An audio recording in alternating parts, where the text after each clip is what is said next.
মানুষের মনের চাহিদা সব সময় অসীম।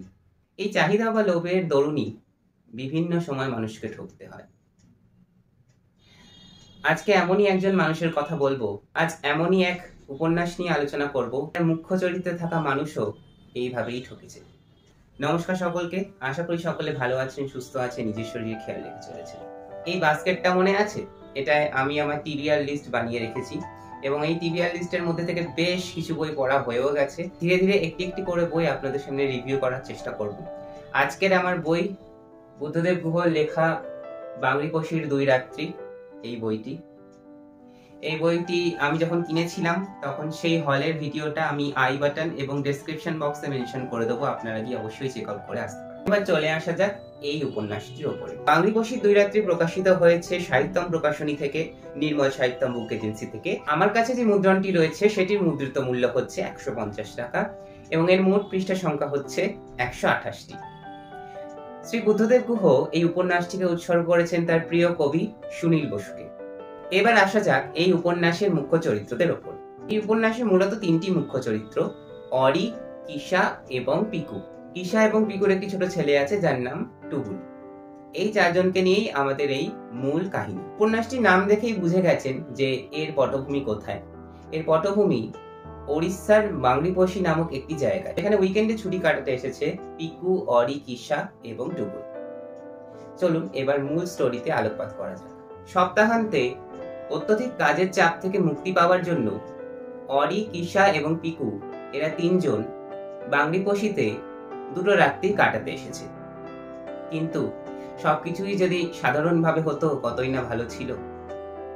এখানে একটি পরকীয়া সম্পর্কের কথা জানা যায়। পিকুর স্ত্রী হলো কিসা, কিন্তু অরিও কিসাকে খুব ভালোবাসে এবং অরি চায় কিসা পিকুকে ছেড়ে অরিকে যেন বিয়ে করে নেয়। কিসার মন কি চায়, এই দোলাচলের মধ্যে দিয়ে আমাদের উপন্যাসটি এগিয়েছে।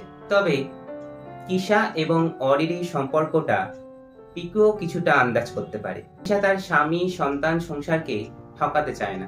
লেখক বুদ্ধদেব গুহ এখানে মহাভারতের একটি অন্যতম চরিত্রের কথা তুলে ধরেছেন, শ্বেতকেতু। তার কথা অনুযায়ী গল্প পড়ে জানতে পারলাম যে শ্বেতকেতুই নাকি বিবাহ প্রথা চালু করেছিলেন এবং তিনি বারবারই শ্বেতকেতুরই বিভিন্ন কথা উল্লেখ করেছেন। কেন তা জানতে গেলে আপনাকে অবশ্যই পড়তে হবে অসাধারণ একটি পরকীয়া সম্পর্কের উপন্যাস বাংরিপোষির দুই রাত্রি। কাহিনীর অবশেষে অরি কি পাবে তার কিসাকে? পরকীয়া সম্পর্কের সাথে সাথে আরো একটা জিনিস প্রকট হয়ে উঠেছে এই উপন্যাসে, যেটি বুদ্ধদেব গুহর অন্যতম একটি বৈশিষ্ট্য, প্রকৃতির সৌন্দর্য।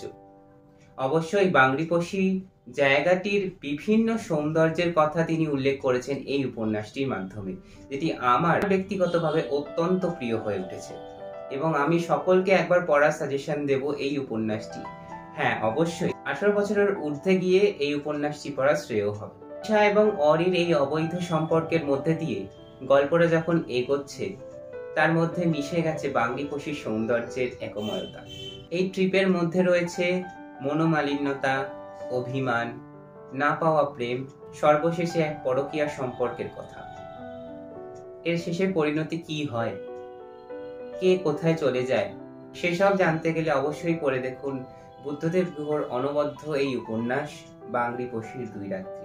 এই ছিল আজকের একটা ভিডিও। আজকের এই ভিডিওটি যদি আপনাদের ভালো লেগে থাকে তাহলে আপনারা প্লিজ আমার চ্যানেলটিকে সাবস্ক্রাইব করবেন এবং পাশে আসা বেল আইকনটি প্রেস করতে ভুলবেন না। ততদিন ভালো থাকবেন, সুস্থ থাকবেন, নিজের শরীর খেয়াল রাখবেন এবং আরো বই পড়তে থাকবেন। এই আশা নিয়ে আজকের ভিডিও এখানেই শেষ করছি। ধন্যবাদ।